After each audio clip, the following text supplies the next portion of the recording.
और दूसरा ये कि सिलेबस को पूरा करने में टाइम कितना लगता है, तो मैं सारी समझा देता हूँ।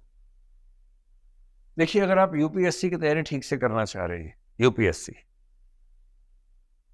और आपकी बैकग्राउंड ज़्यादा नहीं है, बैकग्राउंड से फ़र्क पड़ता है। जैसे मान लीजिए आपने हिस्ट्री, ज्योग्राफी, पॉलिटिकल साइंस से ग्रेजुएशन किया और गंभीरता से किया, तो आपके लिए यूपीएससी की तैयारी में समय काफ़ी कम हो जाएगा। पर यदि आपने ग्रेजुएशन गंभीरता से नहीं किया हुआ है, मौज में किया हुआ है, जैसे अमूमन हम लोग करते हैं, या किसी एक सुपर स्पेशलाइजेशन वाली स्पेसिफिक ब्रांच में किया है, जैसे मान लीजिए आपने बीटेक किया और बीटेक भी ऐसी चीज में किया, कंप्यूटर साइंस में, जो यूपीएससी में है ही नहीं ऑप्शन, तो बीटेक कंप्यूटर साइंस आपकी यूपीएससी की तैयारी में सीधे फायदा नहीं करती है, नहीं के बराबर फायदा। तो अगर आपकी बैकग्राउंड नहीं के बराबर मान ली जाए, तो यूपीएससी का सिलेबस एक बार ठीक से तैयार करने में 1.5 से 2 साल लग जाते हैं, अगर जीरो से हम शुरू करते हैं तो। 1.5 से 2 साल इसलिए कि ऑप्शनल की तैयारी में कुछ महीने लगते हैं, फिर एसए है, पूरा जीएस है, पूरा सीसेट है। अगर आप इंजीनियर हैं और आपका गणित बहुत अच्छा है, तो सीसेट में आपके 2-3 महीने बच जाएंगे, और गणित में भी डब्बा गोल है तो 3 महीने और एक्स्ट्रा हो जाएंगे, सीधी सी बात। तो 1.5 साल से 2 साल चाहिए फर्स्ट राउंड ऑफ प्रिपरेशन के लिए। उसके बाद आपकी रिविजन प्रैक्टिस, जिसमें 6 महीने मेरे ख्याल से कम चाहिए। तो जिस साल आप तैयारी शुरू करेंगे, उसके 2 साल बाद का जो अटेम्प्ट है आप वो दे सकते हैं, क्योंकि आपको उस अटेम्प्ट के दौरान भी 6 महीने मिले जाएंगे। कुछ चीज़ें प्रीलिम्स और मेंस के बीच में भी कर लेंगे हम लोग।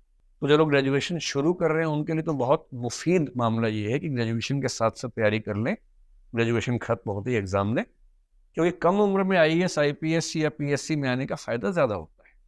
सिंपल सी बात, अगर मैं आईएएस की बात करूँ, आईएएस बन के आप 5 या 6 साल में कलेक्टर बनते हैं, 9 साल में बड़े जिले में कलेक्टर बनते हैं, 13-14 साल में कमिश्नर बनेंगे, 17 साल की जॉब होने के बाद आप राज्य में सेक्रेटरी या केंद्र में जॉइंट सेक्रेटरी बन जाते हैं। वहां से 10 साल का स्टेग्नेशन है। लगभग 26 साल के आसपास की जॉब होने पर आप बनेंगे एडिशनल सेक्रेटरी, जो यहाँ पर एसीएस होता है राज्य में। और एसीएस बनने में या एडिशनल सेक्रेटरी बनने के लिए जरूरी होता है कि आपके पास पर्याप्त जॉब बची हुई हो। लगभग 30वें साल में आपको सेक्रेटरी बनने का ऑप्शन मिलता है केंद्र में। सेक्रेटरी का मतलब पूरी मिनिस्ट्री का ब्यूरोक्रेटिक हेड, जो बहुत बड़ा पद है। और आईएएस बनने में मजा उसी पद में है बेसिकली। और सेक्रेटरी बनने की शर्त क्या है? सेक्रेटरी के लिए एम्पैनलमेंट उसी का होगा जिसके पास कम से कम 2 साल की सर्विस बची हुई है। मोटी सी बात, जिस दिन आप सर्विस में जाएं, यदि आपके पास कम से कम 33-34 साल की सर्विस नहीं है, तो आप सेक्रेटरी पद का सुख आमतौर पर नहीं उठा पाएंगे। और सेक्रेटरी बने और बनते रिटायर हो गए, उसमें क्या मजा है? बन के 3-4 साल रहना भी चाहिए। तो मजा तब है जब आपके पास कम से कम 36 साल की सर्विस हाथ में हो। 60 में रिटायर हो जाते हैं, तो 24 साल में अगर आप सिविल सर्वेंट बन गए हैं, तो आप इस नौकरी का वो अधिकतम सुख उठा पाएंगे जो जिसके लिए लोग जाना चाहते हैं। और अगर आप अच्छा काम करते हैं तो क्या है कि सेक्रेटरी बनेंगे, पर यदि आप काम ठीक कर रहे हैं तो आपके रिटायरमेंट से पहले आपको एक्सटेंशन 2-3 साल का मिल सकता है। फिर आप 62 तक, 63 तक काम करेंगे। उसमें भी जब रिटायर होने वाले भी 63 में एक दिन पहले सरकार क्या करेगी? आपको यूपीएससी के मेंबर बना देगी, 2 साल और मिल गए, या सीएजी बना दिया, कोई ऐसा पद जिसमें 65 साल तक रिटायरमेंट होती है। पर ये सारे सुख उनको मिलेंगे जो 24 साल, मैक्सिमम 25 साल तक ज्वाइन कर लेंगे मसूरी में आईएएस की नौकरी। इसलिए मैं आज के लिए कहने लगा हूं कि ग्रेजुएशन में अगर संभव है तो फर्स्ट ईयर के एंड के पार्ट से, नहीं तो सेकेंड ईयर की शुरुआत से सीरियस प्रिपरेशन शुरू कर देनी चाहिए। और 2 साल आपको ग्रेजुएशन के साथ साथ ही मिल जाएंगे, तो ग्रेजुएशन खत्म होते ही आप तैयार हैं। और यदि आपकी उम्र 21 हो गई है, आमतौर पर ग्रेजुएशन 3 साल का जब करते हैं तो 20 में खत्म हो जाता है ग्रेजुएशन, तो 1 साल बचता है उसके बाद, अगर आप शुरू से सही टाइम पे चल रहे हैं तो। अगर 20 में ग्रेजुएशन हुआ और आपकी तैयारी एक बार हो गई है, तो 20 से 21 वाला जो 1 साल है उसमें revision, practice, answer writing skills, वो सब करना है।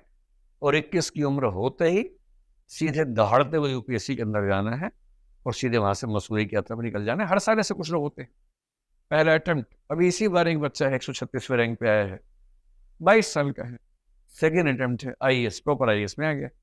पिछले साल एग्जाम दिया था, सिलेक्शन नहीं हुआ था 21 में, मतलब 21 का होने वाला था तब एग्जाम दिया था उसने, क्योंकि 21 के आप है या नहीं इसका फैसला 1 अगस्त को होता है। जिस साल आप एग्जाम देंगे उस साल की 1 अगस्त को आप 21 के हैं या नहीं है, इस बात से फैसला होता है। तो डेट ऑफ बर्थ अगस्त के आगे होने और पीछे होने से बहुत फर्क पड़ जाता है।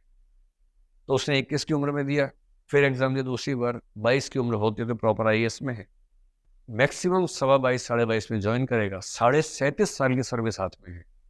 और 37.5 साल की सर्विस का मतलब है कि अगर सर्विस ठीक रही, बीच में दिक्कत नहीं कोई आई, तो कम से कम 7 साल केंद्र सरकार में सेक्रेटरी का पद मिलने वाला है।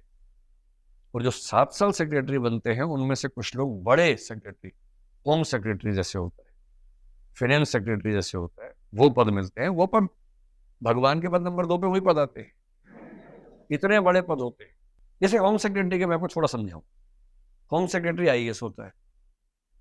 अब उसका काम है पूरे देश की कानून व्यवस्था का ध्यान रखना। एक फोर्स का नाम है सीआरपीएफ, आपने सुना होगा। सीआरपीएफ का जो डायरेक्टर होगा, डीजीपी होगा, हेड होगा, वो आईपीएस होगा। सीआईएसएफ उसका हेड आईपीएस होगा, बीएसएफ उसका हेड आईपीएस होगा, एसएसबी उसका हेड आईपीएस होगा, सीबीआई उसका हेड आईपीएस होगा, एनआईए उसका हेड आईपीएस होगा, आईबी उसका हेड आईपीएस होगा। इन सब का हेड होम सेक्रेटरी है। आप वो रैंक समझिए मैं जिसकी बात कर रहा हूं। जो व्यक्ति इन सारी ऑर्गेनाइजेशंस की रिपोर्टिंग लेता हो और इन सब के माध्यम से इंश्योर करता हो कि देश सुरक्षित रहे, ये पद ऐसे नहीं मिल जाता है। इस पद के लिए कम से कम 35-36 साल की सर्विस हाथ में होनी चाहिए, और वो तभी है जब 24 साल तक आप सर्विस के अंदर चले जाए, मसूदे की यात्रा अपनी कर जाए। इसलिए अगर आपकी ग्रेजुएशन चल रही है, आपने बताया था ना, तो ग्रेजुएशन के साथ में थोड़ी सी मेहनत कर लेंगी तो अच्छा रहेगा।